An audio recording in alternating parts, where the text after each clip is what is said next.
Дякую. Шановні депутати, переходимо до розгляду питань порядку денного сесії. Тамара Сергійовна, будь ласка.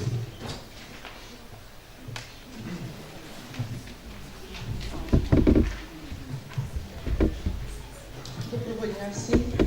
Шановні депутати, на ваш розгляд пропонується проект рішення про внесення змін до бюджету у зв'язку з тим, що згідно рішення сесії Київської обласної ради, яка відбулася 24 грудня, місту було надано додаткову дотацію з обласного бюджету в сумі 100 тисяч гривень, яку ми пропонуємо направити вона сьогодні вже надійшла, на заробітну плату працівників закладів освіти.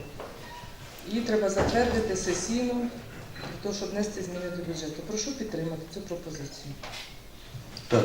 Одне питання. Будуть такі запитання, що Тамара Васильівна?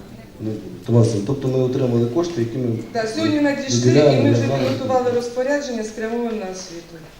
І у нас зарплата бюджетника, ми очікуємо, що буде за грудень закрита в цьому році. Дякую, Тамара Васильівна. Так, шановні колеги, тоді прошу визначатися. Хто за? Проти? Утрималися? 28 за, 0 проти, 1 утримався. Дякую, дякую.